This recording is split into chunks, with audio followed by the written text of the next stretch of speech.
Welcome into a special edition of Rebound Off the Net Inside the Salina Liberty as we preview the Salina Liberty's 2024 season. I'm your host, Joshua Cox. The Liberty competed in the CIF last year where they had a successful season, finishing 10-3, losing in the CIF championship game. Liberty will compete this year in the Central Division of the AFL, which includes the Wichita Regulators, Iowa Rampage, and Southwest Kansas Storm. Liberty are our pick to win the Central Division. Here to help us preview the Liberty is indoor football Hall of Famer head coach Ron O'Neal, who holds an impressive 165-64 overall record with a 48-17 record with the Liberty and has won 4 championships in his career. Coach, thanks for being with us. Thanks again for having me. Coach, how does it feel being so close to the season? How are you feeling about it? It was, like I said, it's the longest off season I think I ever had as a coach. So I'm really anxious to get out there, and it's almost like Christmas. You see your gifts, but you can't open them until April 1st. So definitely excited to get this going and meeting the people in person and getting the physicals and all that stuff out of the way, orientation meetings that we have. So a very exciting time, very excited to be in the AFL. It's a dream of mine to, coach into this league. So to be here, that it's finally here, I'm very, very excited. How do you feel about the makeup of the AFL as it's kind of came into place? I love it. I think it has a great mixture of, big teams, like the Philadelphia Soul, the Voodoo, Orlando, teams like that are, the staple of arena football, but also have some small market teams like they had back when arena football really flourished. So to have, Salina, to have, West Texas and, teams like that, Rapid City, Billings, all of these different teams, it's going to create new rivalries. It's definitely different from what we've had over the past 5 years in the CIF. So I know our fans in Salina are ecstatic to get this thing started. Looking forward to the new rivalries, meeting some of the new coaches that, I'm very anxious to see them and meet them, talk to them and get acquainted and everything. And, start the wars that began on the 28th of April for us. So it's definitely fun and exciting times here in Salina. Absolutely. If you would, Coach, introduce us to the rest of your coaching staff and how you know those guys and they were put in your staff. Yes, so I'll start off with Jorge Martinez. He is our special teams coach as well as DB coach this year. He's been with me for probably about 12, 13 years, ever since I was in Colorado in the IFL. This would be his first year coaching on the defensive side of the ball for me. He usually would be on the offensive side. So we have him back. We have Coach Carlos Kavanaugh. He's our offensive coordinator. He was with us in 2022 as well when we won the championship. So bringing him back as the offensive coordinator. I'm looking forward to seeing him work with all the talent that we have on the offensive side of the ball, the different quarterbacks and receivers that we have and offensive linemen. So very excited to see what he brings to the table. We have Coach Savage as well. He's a O-line, D-line coach for us. You would have remembered him from the Wichita teams. He was coaching there, I think, for the previous almost 12, 14 years or so. So he's a guy that brings a wealth of knowledge. He played at University of Baylor there. So definitely happy to have him on as our offensive line, defensive line coach. And then we also have Dylan Mendocino, who's our analyst. He does the analytical breakdowns that we need in game. He's going to also help us with our substitutions, the rules that we have this year, which is a little bit different than what we had in the CIF. It's a little bit more structured, and you have to be a little bit more on point when it comes to those substitutions and have some strategic behind it. So he'll be there to help us break down that analytically as well, and that would pretty much complete my coaching staff for this 2024 season. Yeah, it looks different for different coaching staffs. Take us into what a game week looks like for you and how you prepare for a game with your coaching staff. Oh, well, we definitely have 3 practices. We have 2 meetings. We definitely have our weight training that we go through at least 2 to 3 times a week. Coach Martinez usually head that up. We have, public appearances that we have to go to, going to the different schools and different boys and girls clubs and things of that nature to get our name out there, to try to get a rapport with those kids, doing different things out there in the community, just helping the community out, so to say. So it's a long, long week. So usually in the CIF, we had games on Saturday, but in in this league here, the AFL, you can have a game on any day of the week. So it's going to be a little bit different. So we have to adjust our schedule a little bit to accommodate the different things that the AFL brings, which is great. It keeps it fresh, but it's a lot of long hours. Our meetings that we have as a coaching staff, most of them are over the phone because all our coaches are all over the place. So to not have them all just come to Salina to have the meetings, we'll have different Zooms, we'll have different calls to get the things we need to get done. But those 3 practices are very important of going through the different things we need to go through. Concentrating on our special teams, offense and defense. So definitely happy to have this staff that I have, that they're dedicated to the Salina Liberty, focused about the Salina Liberty, and looking forward to the challenges that come with the AFL. Yeah, in the move to the AFL, you'll be going to the national stage. Your home openers against Southwest Kansas on NFL Network. What does it mean for your Salina community to be put on the national stage? I think it's huge, and I think it shows with us stepping to this league, having the opportunity to play on NFL Network has helped us with our sponsorships. This is the best we've ever done sponsorship-wise. We're almost done with the sponsorship for the season, but just to say that each year we've gotten better and better and better and better, and this year is no different. It's just very excited to see how having something just of the AFL magnitude, and then to have it followed up with the NFL Network was just the cherry on top, so to say. I think to push us into another threshold. So I'm very excited about that. Our players are fired up about it. I'm fired up about it to get the chance to play on national TV. Haven't done that in a while since my NFL. Well, actually, I had it one game in the AFL when I was with the Milwaukee Mustangs. We played San Jose, and I think it was on TNN. And I did score a touchdown in that game, and I had about 5 tackles. But not to brag, that was a humble brag, but that was the last time I've been on national TV. So I'm very excited to get back on there and get my face out there again. I'm fired up for it too. You all will be playing in the Central Division, which includes Wichita, Southwest Kansas, and Iowa. When I look at it, I think you all are the favorites to win the division. How do you feel about the makeup of the teams in your division, and do you feel like you're the favorites to win the division? Well, I don't think we're the favorites to winning anything, with none of us actually ever playing a AFL game with the group of players we have. I think it's pretty even all the way across the board, especially if you're looking at the talent that these other teams are bringing in. Um, Council Bluffs has got a great roster loaded with guys that know how to play, indoor football. We're going to see if you play arena football just like I am with my roster, seeing, you know, it's not as easy as what people think. Yes, we were around for the previous, 5, 6, 8 years or whatever Salina has been around, but this is a whole different INT, and the AFL is a total different ball game. You look at what Southwest Kansas is bringing in. I mean, those guys are loaded. I mean, from top to bottom, and they do it the right way down there. So it's definitely good. Wichita is loading up. Coach Solo, who's arguably one of the best receivers to ever play indoor football. He also played arena football with Coach Hohensee with the Chicago team, who is a legend. So it's not going to be any gimmies in this league. Everybody's going to have great coaching. They're going to have great players and great ownership. So I don't see us as the favorite at all.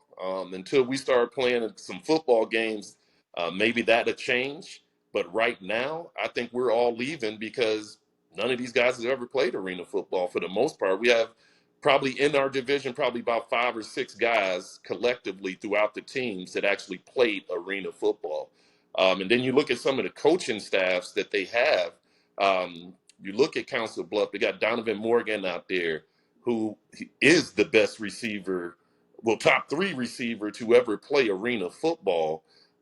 So as their offensive coordinator, so that is not going to be no easy easy win at all. And like I said, Coach Solo down there in Wichita going to be ready to go, and it's not going to be easy at all. It's going to be very entertaining. It's going to be very interesting, and I think it's going to be evenly matched, in my opinion. Yeah, I think you're in a great division. You all took a bump from the CIF to the AFL. What has the player recruitment process been like, and do you have a lot of guys coming back from last year and how would you describe the makeup from the team? We'll get to specific players here in just a minute. Well, right now we brought in probably about 6 different players back from last year's team. So just trying to understand and get what we need to get out of them, because we don't know exactly if they could play arena football. Yes, they were great indoor football players, but what people don't understand is it's 2 different games. The rule sets are totally different. So that's why we didn't bring back as many as we did. We went with guys that have won us some big games and big moments, that understand how to play under pressure, but it's still got to go through this camp to actually see who can do what and where they're going to be placed, what position they're going to be playing, because they got different positions in arena football, which is pretty cool as well. And again, that substitution rule, that Ironman football, makes it a little bit different to make a quick decision on who's going to do what, so to say. Yeah. What do you think your greatest strengths are when you head into camp, and what are some areas of concern for you? I would say our quarterback situation, I'm very, very happy with what we have there. We got guys that can throw the football around. They've played in big-time games. They played in championship games and played in big-time playoff games and played against the best of the best in different leagues. I think that would definitely be a strength, as well as our receivers. We have a lot of good receivers from a lot of different places that put in a lot of work for a lot of different teams, including ourselves. I'm also excited about our defensive line as well. Just with the guys that we were able to bring in and recruit and get the guys that we targeted, we got. I was very excited about that. So it's really no weak point that I would say. I would think all of it is a strength, and we have depth. That's the thing that I like the most about all of it is we have depth at pretty much every position. We're not thin in any position. Now we're going to see if they can play some arena football. So that's the exciting piece that I can't wait to see. You're going to have to cut the roster down to 24 and then 21 on the active roster. When it gets to the end of the roster, what will make the difference between a guy that makes the team versus a guy that doesn't make it? Well, it's basically the guy that knows his assignment, understand the coaching in which we're giving him for his technique, and the one that can execute it at the highest level. With us playing Ironman football, is not going to just be on one side of the ball. It's going to be on 2 sides of the ball, and then you got to play special teams. Big guys got to run down on special teams. So getting all of that figured out in training camp probably be one of my most difficult training camps that I've had. This is my 19th year coach, and I think this would be my most difficult one because it's a different type camp. It's not who's your best DN. Okay, well, this DN got to play this spot. Who's your best linebacker? This linebacker got to also play this spot. So it's a different way of how we're going to attack it. And basically, I got to remember the way that we did it back when I played arena football, back in the early 2000s. So it's going to be very, very difficult, but I'm definitely loving the challenges that the AFL brings to the game, because again, it's fresh, it's new, it definitely lit a fire under me once we got that word that we're officially in the AFL, which I never thought we would ever be able to do. And somehow our ownership group figured it out and chose the best arena team, the best league for us. So I was very, very excited about it. Coach Martinez, welcome on. If you could, tell us a little bit about you, kind of your background and how you got on Coach O'Neill's coaching staff and been around with him for a long time.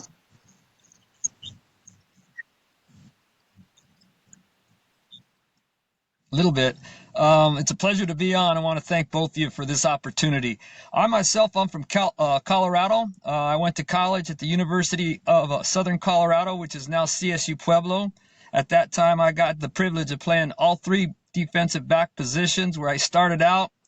People don't believe, but I started out as a strong safety at 5'10", 165, and then moved around from there. Came up through the ranks there in the Denver metropolitan area. After I was done chasing my dream, just like other young individuals did, I got my first coaching job at Thomas Jefferson High School in 1993 as their defensive back coach, and then went to defensive coordinator as well. Stayed there for quite some time from 95 to 98, and then took a couple years off, and then went to Montbello in 2004. Also between there, I also coached at Centaurus High School in Colorado and had some success as a D coordinator there. Also had the privilege of coaching college ball, in which I learned a lot from, and then went away to Kentucky for a semester, and then came home and always wanted to coach this brand of athlete, an athlete who has had great college coaches, some being even NFL professional camps, to test my teaching and communication skills to see if I could do that with this kind of an athlete, with this much talent and knowledge. And I've had some success with it. I've been on coaching indoor football since 2010. As both, majority on the offensive side of the ball, thanks to Coach O'Neill. I would have never thought I'd ever go to the offensive side of the ball, but he gave me that opportunity, which I truly enjoyed it. And then now this year I'm going to the defensive side of the ball as well as special teams, and excited to do so. Dive into your quarterback position. You have Jamario Benson and Joseph Hess. Tell us a little about your quarterback position. Is there a leader in the clubhouse, and what are you looking for from that position? We'll start with you, Coach O'Neill. Well, also we have Derek Bernard as well, so we have as three Coach O'Neill quarterbacks there. So definitely happy with what we have at that position. They all bring something a little bit different to the table. Joseph Hess is a true arena style quarterback with the numbers he put up last year for the Orlando team. I think he had like 58 touchdowns and only, I think, about 10 or 12 interceptions. So he is very secure and understanding of the game of arena football, playing in the NAL last year as a rookie. A young lefty that has a cannon for an arm. But the thing that I like about him the most is how smart, intelligent, and how he can articulate himself. So I know that is something I can't wait to actually get my hands on. Even though I'm on the defensive side of the ball this year, I'm not going to be doing too much offense. I can't wait to actually meet him. And I mean, we've been doing Zoom calls for the past month and a half or so, 2 months, but can't wait to get my hands on him. Jamario actually lives right up here in Billings. I've seen him a couple times. He was at my birthday party probably a couple weeks ago. So I was able to hang out with him, get to know him. He was a guy that can play not just quarterback, but he could play receiver, DB, kicker if I wanted him to. He is a very versatile athlete that can beat you from the pocket, but he can also beat you with his legs as well as with his intelligence. For a guy that can play all those different positions, you can't play all those positions unless you're a smart guy and understand what you need to do at each spot at each time. So having, what we call him Rio, having him on our roster was a big pickup for us because of his versatility. And then Derek Bernard, everybody call him TC, is a guy that the last time I remember going against him, he was one play from knocking us out of the playoffs.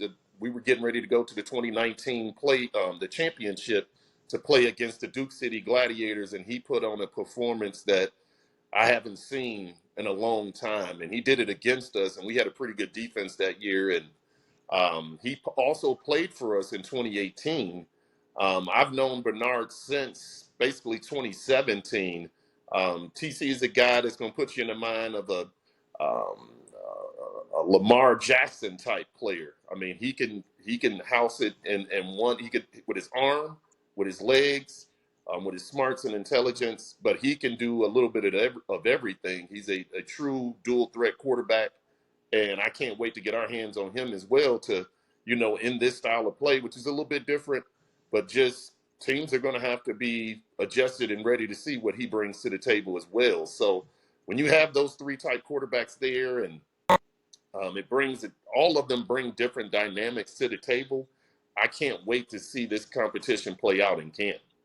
As Coach O'Neill did say, we're getting to know them all through Zoom calls. We've had about 3-4 of them meetings, getting to know their personalities and who has been studying and who has not. The one thing that you have to come into camp for these athletes is the knowledge of what their assignment's going to be and what we're going to ask them to do. The talent level that we've assembled on both sides of these balls, like Coach said, they're going to be Ironman football. So, yeah, they're probably a specialist, probably All-American, All-Conference in college. Even some of them have this pro experience, and they've looked great on the side of the field in which they're specialists at.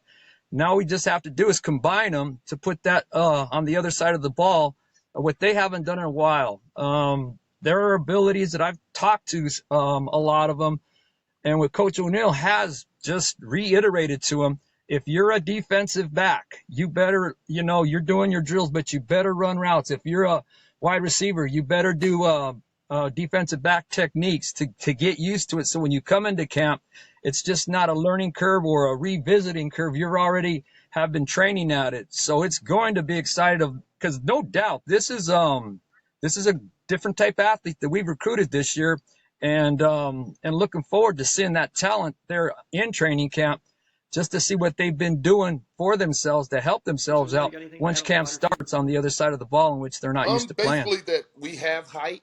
That's the thing that we always want to have. We have about 3-4 receivers that are at least 6'3", 6'4", 6'5". We also have speed. We have probably two or three of them that are running in that 4-3 rim, and we have route runners. So that's a perfect complement of receivers that we have coming into camp. Again, without them actually playing arena football, it's a little bit different. It's kind of hard to say, who I think here, there, and another. But I definitely, like the one that sticks out to my mind because he's been with us for 3 years and he's just been a terror to every D coordinator that he has to go against, which I'm loving that he did decide to come back with us, is Fast Ed.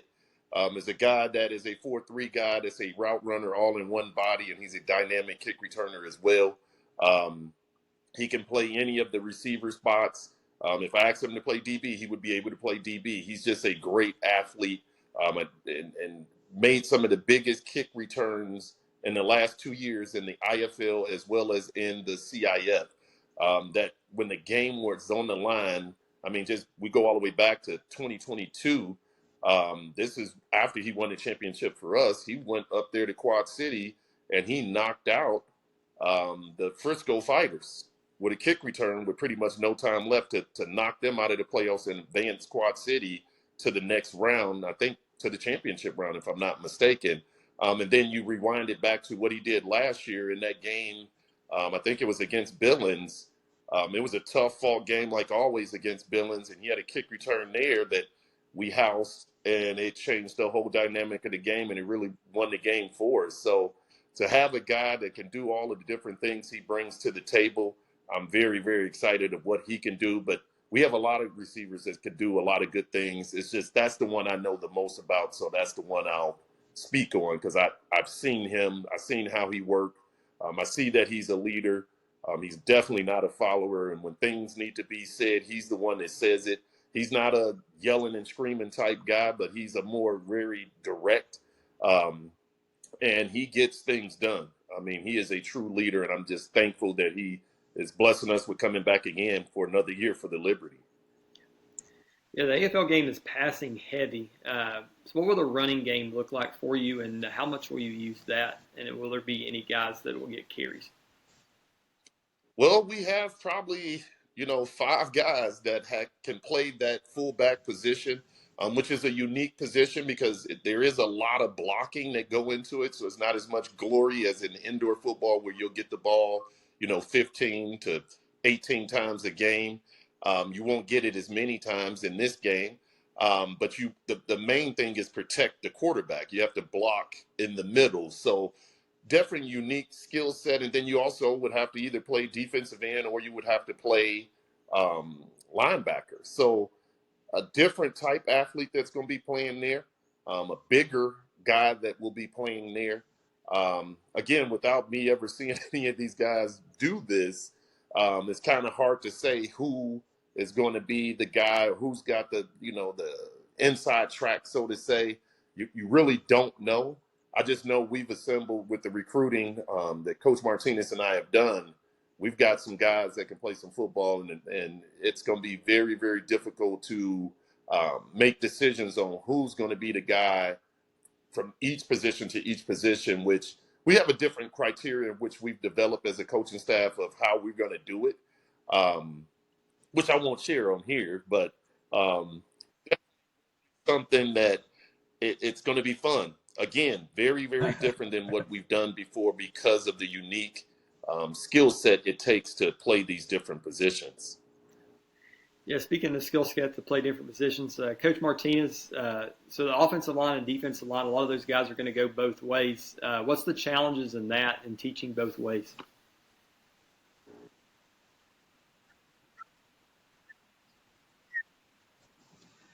The teaching part will come with, we do have an O and D line coach, Coach Savage. He'll do a majority of that. The techniques, the different techniques and assignments they'll have on each side of the ball. When again, the thing that we're stressing to these gentlemen, and who they're big, athletic, strong, explosive young men, is to be in shape for that conditioning that they're going to have to be going on both sides of the ball. Just with the rotation, the substitution rules that they'll be going up against to challenge themselves. Sometimes they'll come from 2 series in a row and then got a kickoff, and then they got to come back out, maybe kick return. They don't really come off the field unless they get that substitution in them. So the technique will be taught.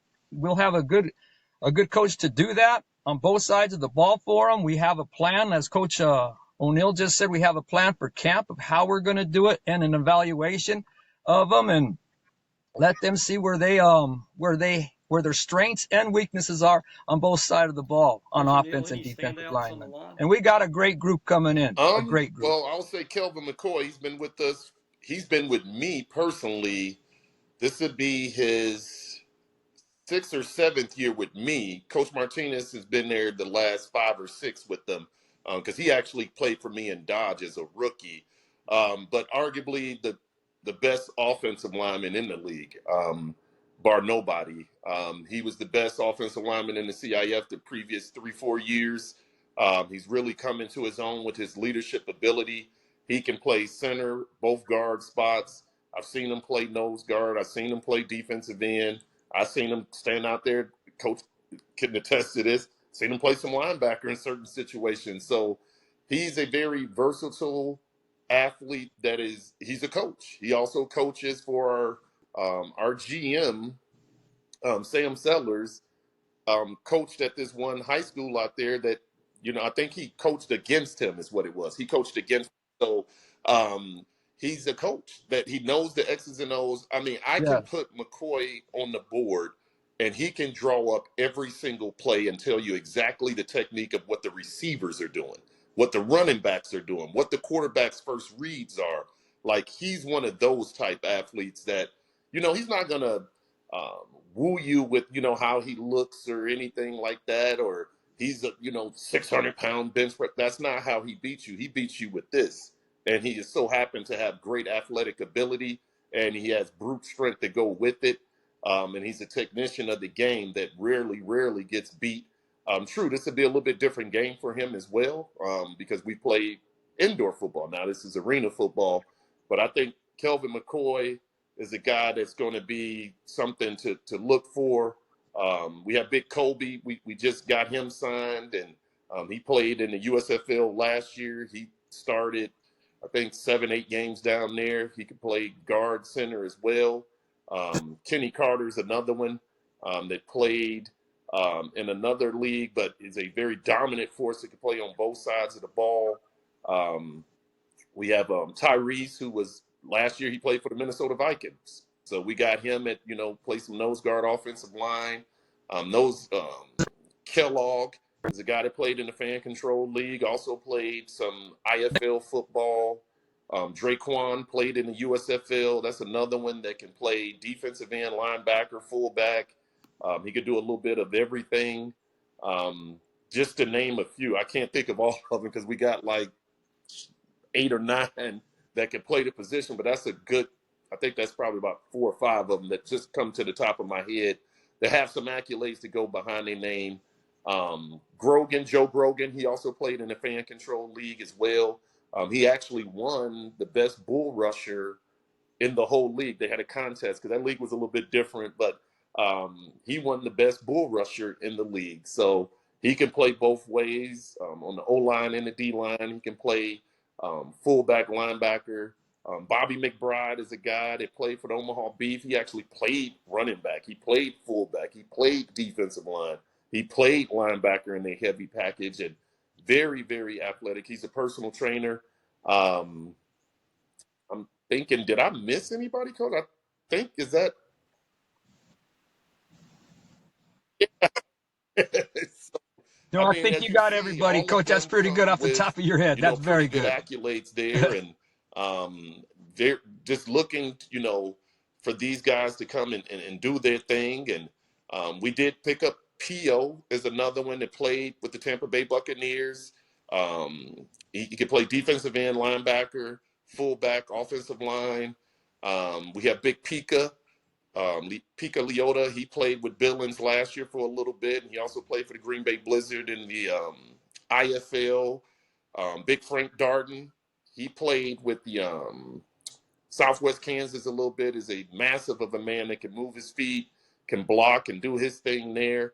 I can't think of everybody, but those are the ones that kind of just shoot to the top of my head. And we have a Leaky Tapa who's played for us the previous 2 years. That can play everything across on the offense and defensive line. To have him back is big as well.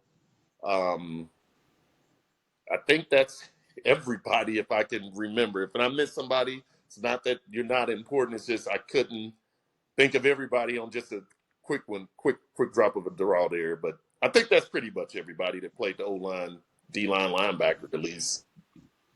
How many linemen do you think you'll end up keeping? Anywhere between 8 and 9, I would say. I think it's probably about 12 that's coming, 12, 13 coming into camp.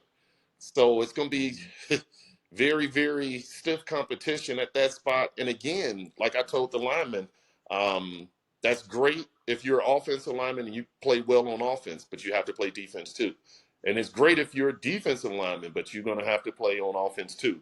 So that's the piece that is the unique part about it, that you can't preset who's going to do what because you haven't seen these guys usually play on the other side of the ball, because they're basically, these guys are specialists. If you're O-lineman, you've played O-line, that's the film you have is O-line. If you're D-lineman, you play D-line, and that's only really the film that you really have. So it's going to be very interesting. I'm pretty sure some people have probably put some fugazi on it, basically saying they could do both. But we're going to see what's real here shortly. We're going to see who can really get it done on both sides of the ball, because like they always say, the eye in the sky never lies. So what that film say you doing is what you did out there. So we're getting ready to see who could do what. Got a couple more position groups, guys. Let's look at the secondary. I'll name off a few names here: DeTrey Matthews, Myron Mounds, R.J. Barrett, Maurice Ashley, Freddie McGee, and Tamon Wiley, and Princeton Nola. Tell us a little about the secondary, guys. How do you feel about your secondary? And you're going to have to get a few stops a game. So how do you feel about your secondary? Go ahead.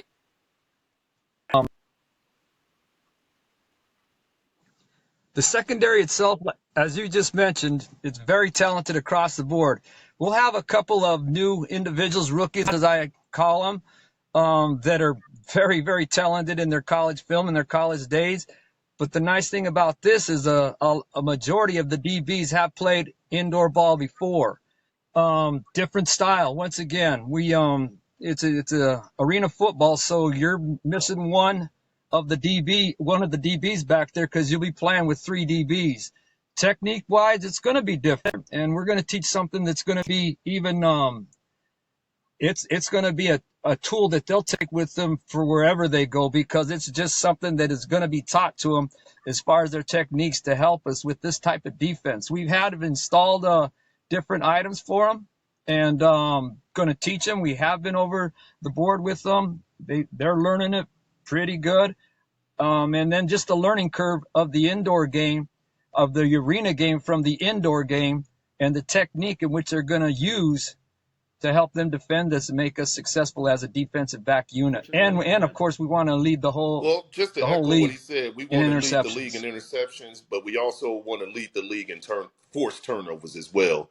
Our DBs, that's my heart. That's what I played when I played football. That's what Coach Martinez played. I mean, I played AFL ball as a defensive specialist. I also played a little bit of two-way.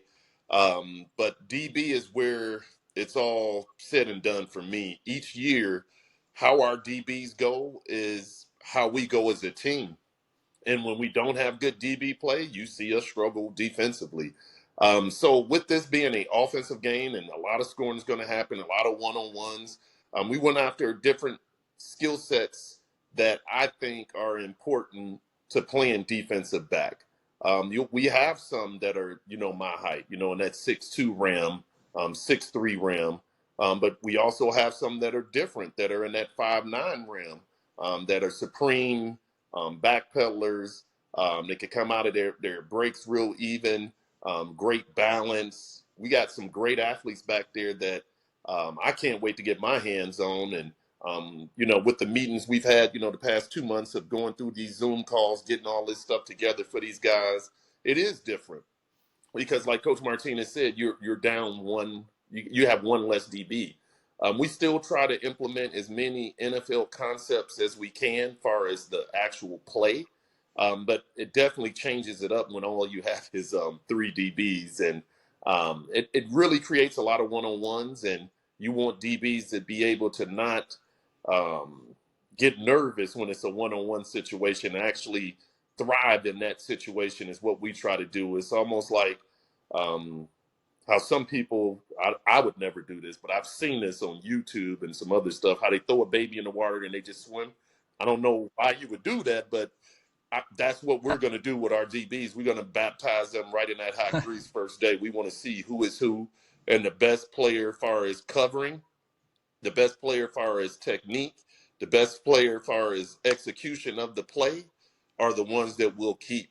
But they will be baptized in fire from the beginning, and they're going to be going against 6'3", 6'4". They're also going to be going against 5'8". They run 4'3". So I think we have a plethora of receivers that we can send at them, and we'll see who's weak and who do all this talking and all that stuff right there and can't back it up.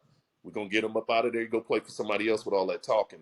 But if you're going to talk the talk, you better walk the walk, because I talk a lot of mess. I'm about all that. And I enjoy when we get to talking mess to the receivers and doing that type stuff. And I just say you better back it up, because if you don't, that'll be the first thing to get you sent out of there. Don't come with that false bravado around me. I know what's real. Believe me. Absolutely. Last position group, Coach, special teams. Tell us about the kicking situation. How will special teams look different for you all in the AFL compared to previously?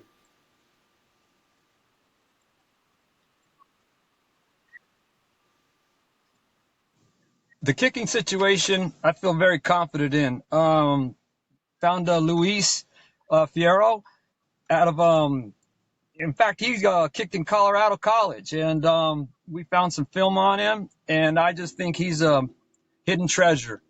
He was doing it. Yes, he was doing it in about 6,000 feet up in the air in Colorado Springs and in Colorado, but that wasn't the reason that he was putting these things through the uprights or even out of the end zone in college. He has a strong leg. He's very intellectual. He's one of the smartest, if not the smartest kicker that I've ever met or been around.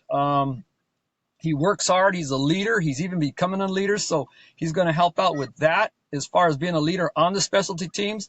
When you have somebody back there who is kicking this ball and is also having a leadership quality to him, these guys are going to block a little harder and do a lot of things just more for him because they have that kind of confidence in this man. This man's also proven to him that he wants to be part of them and being a leader and all that. The different things about it is these guys, I mean, we'll have different people in different positions which maybe haven't done it before on the offense and defensive side of the ball. Just planning on doing some kickoffs and kickoff returns, different people, teaching that method to them in the arena football game instead of the indoor football. Different athletes will be in different positions working at it, and just the continuing teaching of each and every position, which they'll be playing on the specialty teams. But on the return game, it'll be a lot different with this rebound net that we're teaching, where we were picking up ball players on kickoff return, where we're going to attack it, and doing a lot of teaching and scouting on ourselves. It's been a good learning curve for me as well as these athletes, because it's just something that I'm glad Coach O'Neill has that experience of playing this on all facets of it, because he did play offense, he did play defense, and he did play special teams. And he has a great idea of what we're going to be expecting and going through, in which he's relayed that to me. In fact, he's helped me quite a bit on this learning curve that I'm doing, especially with the special teams. But it looks like it's going to be very promising for us as we go into camp, and then we start teaching. This kicker here has so much. I gotta say it, Coach. It's very, very. I didn't want to go out there and say all that. He brings as you see, it brings a smile to my face to finally have a kicker like this, personality wise. He's one that was, for instance, on our last Zoom call we had, I think it was Friday. It was a defensive Zoom call. He didn't even have to be on it, but he's on it, and he said, what did he say? He was like, I'm gonna bring the fold out bed, because he's a massage therapist by trade as well, personal trainer by trade. Yep. So he was like, I'll have my gun there to give you the machine gun. We cupping, we do the needling, we got this and that. And he was like, I'll help you out. He was like, I got different techniques to help you to keep your quads and groins good. And after practice, you could come to my room and we'll get all this stuff taken care of. And, this is a guy that was I think that was a squat. He did 405 for 5 squat rack. And all the guys, we have a Facebook page, private Facebook page, that these guys send some of their workouts to and what they're doing. I've never, and this is my 19th year, I've never seen a kicker squat 405 with perfect technique, wasn't straining at all, and I just can't wait to actually meet him in person. He's a pleasure. So I definitely want to give him his shine.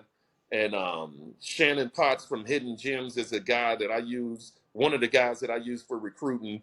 That's his agency. And this guy, he said, I got a guy with a rocket for a leg. Do you want to take a chance on a guy that doesn't have any indoor experience, but look at his film? And I said, absolutely. And I'm so thankful that I did, because I got to meet somebody at a position that I never thought I'll ever meet in this game. So that's a shout out to Louise. Keep doing your thing, Louise. I definitely appreciate everything you're doing for us, man. Yep. Look forward to seeing this guy. This is we're going to give you one for both of you here. Me as well. There's one player that AFL fans don't know now, but will know at the end of the season from your team. Coach O'Neill, we'll start with you. I would say Tracy Brooks. I got two, Tracy Brooks or Fast Ed. Tracy Brooks was an MVP for us a couple years ago, and he's been a perennial best probably athlete on the field. He's a guy that also didn't play football in college because he went and played in the majors in MLB baseball. So he's a guy that has a very unique story as well, that I think he can play anything. And in his time with us so far with the Liberty, he has played DB, he's played receiver, he's played running back. He was our backup quarterback. So he's a guy that I think is going to become a household name with no matter what position we put him at. And like I said, Fast Ed is another one that I think is going to light the world on fire. because of the way he plays the game and how explosive he is. Those are the two that I would say, just because I know them. I've seen them do this over, a 4 to 5 year span, and Fast Ed did it against us. That's how he got to be on our team that 1 year in Wichita. So I think those are the two that I think both of us would say is the guys that will become household names because they became household names in Salina. They're the face of Liberty.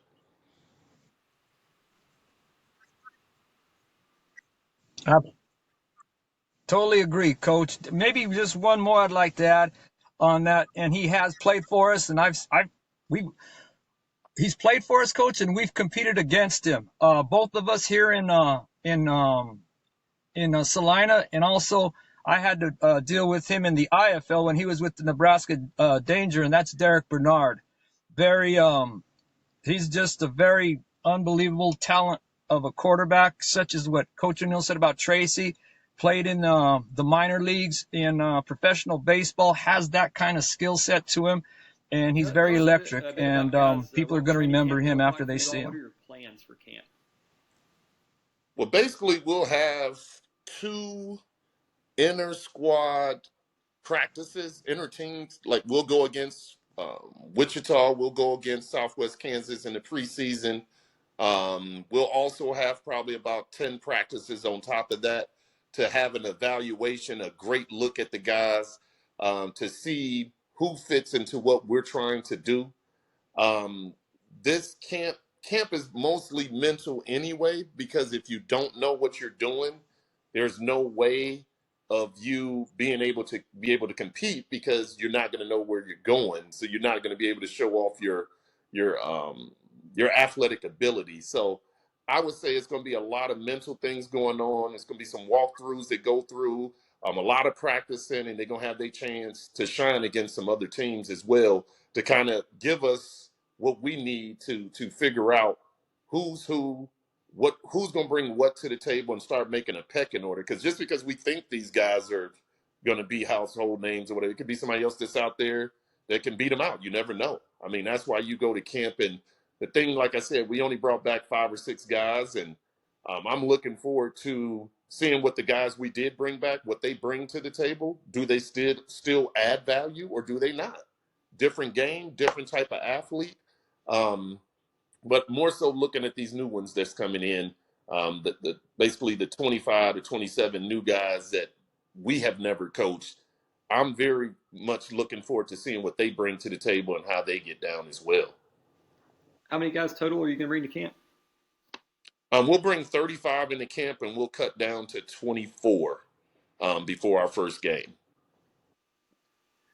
Coach O'Neill, you've won at a high level throughout your career and have high expectations. Winning the championship is the goal. What is going to have to happen for your team to be able to come out on top in Minneapolis in July?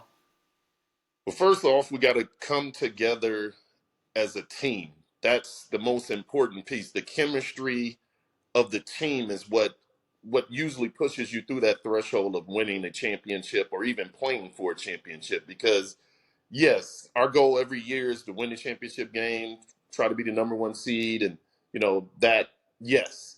But to play for 4 straight national titles in a row like we've done in Salina, it's becoming like the norm. And with our ownership group, the way they do everything for us. I mean, they out there hustling and bustling for us now, getting, like I said, we got the most sponsorship money that we've ever had. And I think it's because of our ownership group. So the leadership starts at the top. With Sam being brought on as our general manager now, to help, with what we're doing on and off the field. Because to win a championship, to play for a championship, is not solely what you're doing on the field. It's what you're doing off the field. Because if the off the field is not taken care of, the team won't be there, so you won't be able to see what goes on the field. So I think it's a conglomerate of everyone doing their part, kind of like what Bill Belichick say. The owners and the salespeople, they bring in the money that pays the coaches, the players, but without that, you can't have a team. And then the people of Salina. Without the people of Salina and the surrounding cities of actually believing in the product that we put forth out there, they won't buy sponsorships. They won't come to the game. So it's everybody has to do their job. The football, as I always say, is going to take care of itself. At least as long as my name is involved in it, we're going to make sure that's part of what we do. That's our culture.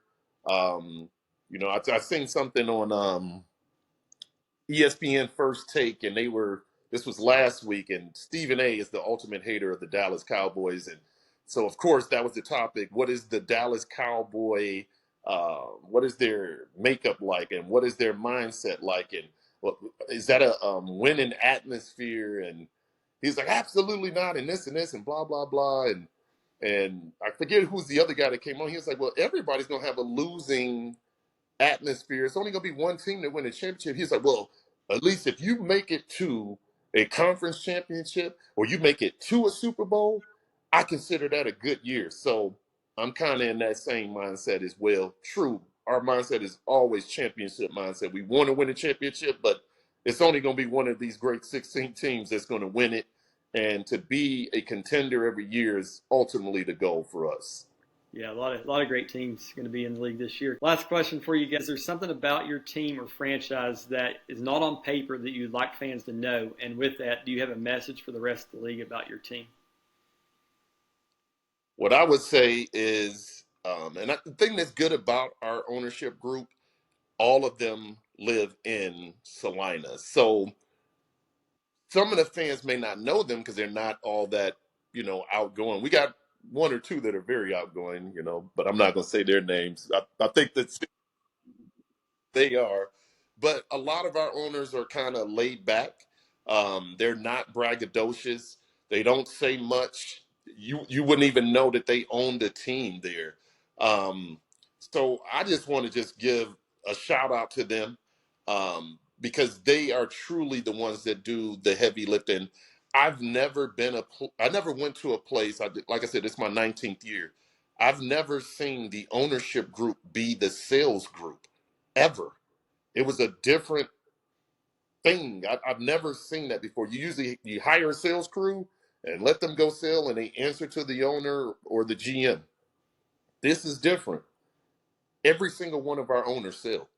They're out there pounding the pavement, getting sponsorships for us. And I don't think a lot of people really understand that in Salina, how hard they really truly work to have a team in little old 45,000 people Salina, and to have them recognized nationally each year, playing in national championship games and winning some national championships, and putting Salina back on the map in a very positive connotation, and understanding like that is very rare to have a city that small being recognized with some of these huge teams from some of these bigger markets, and how much of an honor it is for me to be there for those people of Salina, how proud I am to be their head coach. Hopefully that answered your question, but that's what I really feel because I love the community. I love our ownership group, and they've been with me through thick and thin, through great, bad, and indifferent times, and they never sat back and judged me and, oh, see this, and that. They never did that. They just offered a helping hand, even if it's just mentally speaking to me. I just want to give them their flowers because they work so hard to have that team. Yeah, we appreciate your time. We look forward to seeing the Salina Liberty play this year. I know I'll at least make it out to one game, so looking forward to it. Definitely looking to meeting you in person. This has been a special edition of Rebound Off the Net. I'm your host, Joshua Cox. We'll be back with you again before you know it. In the meantime, always remember, catch the rebound off the net.